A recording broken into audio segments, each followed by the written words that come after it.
Ubisoft is in a difficult place.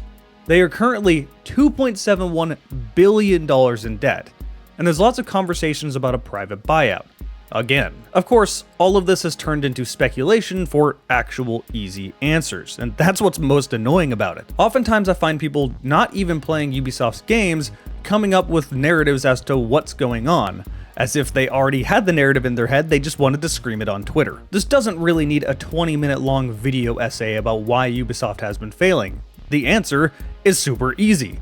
Their games have either been awful or incredibly boring. They've had a few okay games, but a few okay games aren't going to keep a company this big afloat. So let's look at a few recent examples and why they have failed. And then we'll look at their old games and see why they did so well. The recent big profile one is Xdefiant.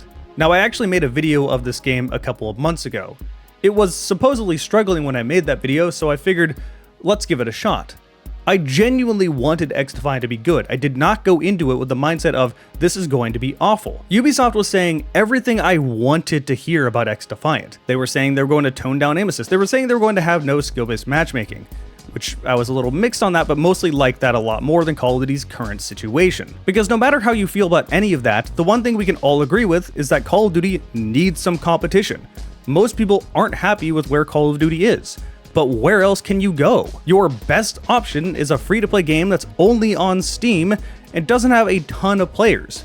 Iron Sight is 100% worth it and I would recommend, but that's just not a reasonable solution or alternative to Call of Duty, at least not for most people. People have been arguing to death about why Xdefiant failed, but again, the reason is incredibly simple.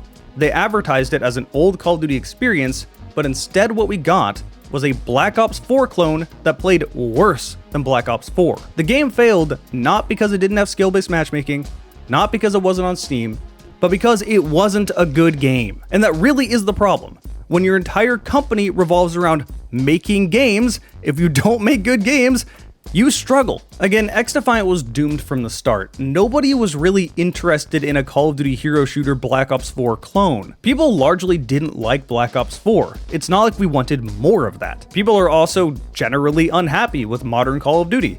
They buy it because where else are you going to go? The only Call of Duty experience people are universally praising is the golden era of Call of Duty 4 to Black Ops 2. If they had just made that again, it would have done incredibly well. Now, this is not to say that there isn't other issues with Xdefiant. There is 100% other things that can contribute, but those aren't the main things. And again, so many people love to just kind of spew their narratives as to why the game failed when they hadn't even played the game, or they didn't play it much at all. The one I see a lot is people leaving a comment saying, oh, it failed because it didn't have skill-based matchmaking. I could have told you that. You're so stupid. Of course we need it. You people are just whining and what a pub stop. People saying this are the ones that are generally not affected by the type of skill-based matchmaking that is new Call of Duty. And again, most people are not arguing for no skill-based matchmaking. That's not really what people want. They just want relaxed skill-based matchmaking like the old Call of Duty games, like the old Halo games. But oftentimes I will see people say, see, it failed because it didn't have skill-based matchmaking. I played a few games and it felt awful. That right there is telling me you didn't actually play the game enough to experience no skill-based matchmaking. Because the way Xdefiant worked is that there is skill-based matchmaking until you reach level 25. And that's not an insignificant amount of time. You did experience skill-based matchmaking. What this tells me is that people don't even know why they're having a bad experience when it comes to matchmaking. They're just gonna blame matchmaking. And again, I do think that no skill-based matchmaking was not the correct option. I think having some sort of relaxed version of it, like they had up until level 25, would have been the best option. Up to level 25 actually played awesome. It reminded me of old Call of Duty when it comes to skill stuff. Then there's one of the other reasons Xdefiant failed with this game not being on Steam. Again, I yelled to the skies about this. Not putting your free-to-play game on Steam is such a stupid option. It definitely would have pulled in a ton of new players. That said, if the game isn't good, this wouldn't have saved it either. And as far as the actual gameplay feels, if you remove all the arguments around it, it didn't feel good. Air strafing felt absolutely awful. It really did feel like a Black Ops 4 clone, which Black Ops 4 does have its diehard fans, but they're by far the minority. So example one of Ubisoft not doing well, the game flat out being bad. And this is the kind of bad that's the most frustrating because there was promise. This was so close to being a good competitor to Call of Duty, but No, they just made so many stupid decisions and ultimately the game wasn't very fun. That's not an objective thing to say. Some people did enjoy the game, but majority didn't, as you can see by everybody leaving, and now Xdefiant is going to be shut down on June 3rd. Now let's look at another game that's just kind of okay. Far Cry 6. I defended Far Cry 6 in my review. I still kind of do, but the way I defended it was by calling it comfort food.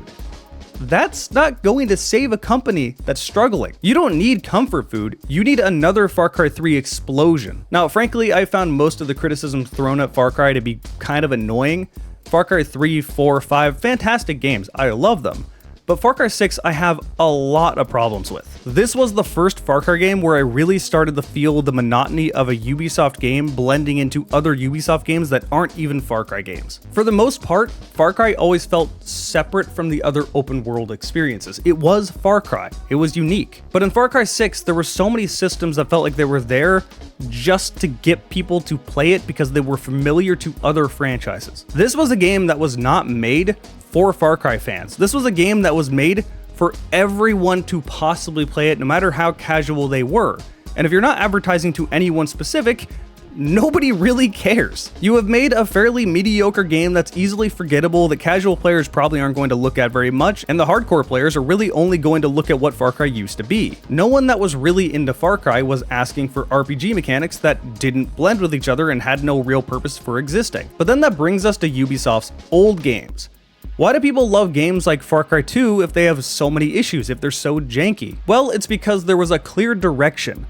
There was clear passion put behind this game. The mechanics weren't shoved in to try to make another open world game that would hopefully sell well on the market for anyone to play. No, the mechanics were made because they were largely inspired by Stalker and the engine was largely inspired by Crysis. They wanted a quote-unquote hardcore experience. This is obviously going to alienate some players, but at the same time, it's going to make others die by this. And well over a decade later, you can see it. People love Far Cry 2, still, to this day. You have people like me yelling to the sky saying, please give us another game like Far Cry 2.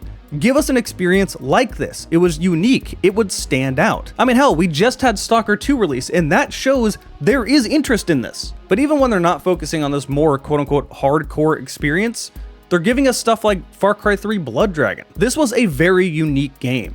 You never see aesthetics like this or comedy like this on a Ubisoft game, let alone a standalone Far Cry game. Everyone thought it was an April Fool's joke at first. These two games are my favorite Far Cry games. They had a clear focus, and yeah, Blood Dragon may not resonate with everyone, it's a 80s parody, that's fine. Since they focused as much as they did, the people it did resonate with really liked it. When people really like something, word of mouth gets out. Now, obviously, it's not just that simple. You do need marketing and all of that, but if you don't have a good game to market, then no marketing is going to save your bad game. And a lot of this can be said for tons of old Ubisoft games. I mean, take Splinter Cell. I personally myself hate stealth games. It's not my thing, but I have a lot of respect for Splinter Cell as a franchise. And I also loved Chaos Theory Mercs vs. Spies. Most unique multiplayer experience I've ever had. Is Splinter Cell going to appeal to vast majority of gamers? No, absolutely not, yet it still made a bunch of money. If Splinter Cell didn't exist, would Ubisoft had made that game today? No. Or let's take a look at Rainbow Six Vegas 1 and 2. At its surface, these just look like cover shooters, but we haven't had another experience that's a tactical arcade cover shooter mix like this before. We still haven't. It's unique. Again, the reason Ubisoft isn't doing well is really straightforward. Their games are all blending together to be a mediocre, empty, forgettable experience. And no matter how you feel about them now, that is not what they were in the past. Here's something that I feel like I should acknowledge that I'm sure a few people have already screamed in my comments already. One downside to making videos about first-person shooters is that it pulls in that crowd. You know what I mean when I say that crowd.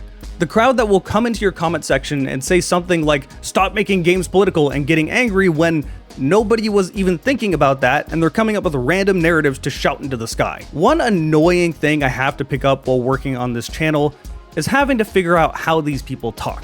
It's always some stupid acronym because they can't just say what's on their mind. The easiest and obvious example I can mention is when people scream about quote-unquote forced DEI. Basically, this means forced diversity. And how that usually goes is people are enjoying their video games and they come along and just say, this video game is too political.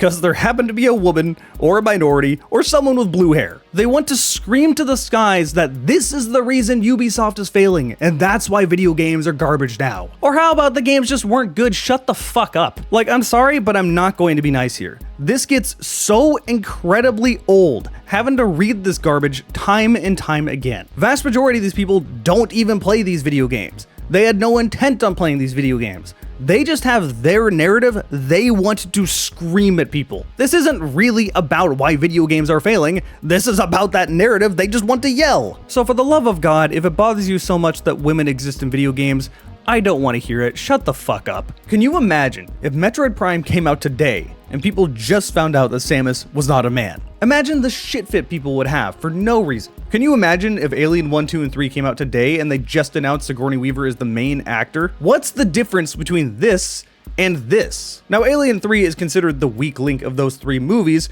but it isn't because Sigourney Weaver shaved her head and didn't have massive tits. It was because the movie simply wasn't as good. The difference between this and this is that there are now angry nerds on the internet shouting about whatever anti-woke bullshit they want to yell about, mainly because they don't even interact with the people they're yelling about.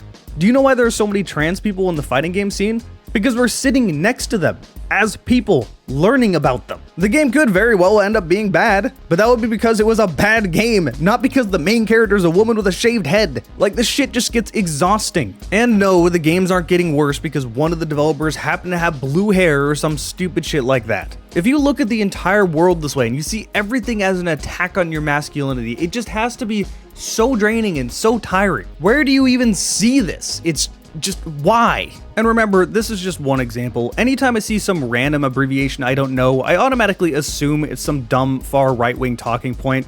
Then I Google it and it's exactly what I assumed it was. Without fail, every time. Like, can you not just speak like a normal person directly at someone? I don't want to talk around in circles. I'm not going to acknowledge what you're trying to say. I'm going to acknowledge what you were actually saying. All right, sorry for such a bizarre video this week. Next week, we'll go back to what I usually make videos of. Thanks to my YouTube members, you guys get to see this rant early. I guess that's what it is. I keep YouTube memberships short, so if you guys want to join, it's right next to the subscribe button, and also subscribe if you want to see more of my content. Or you can just click those videos on the side. Thanks for watching.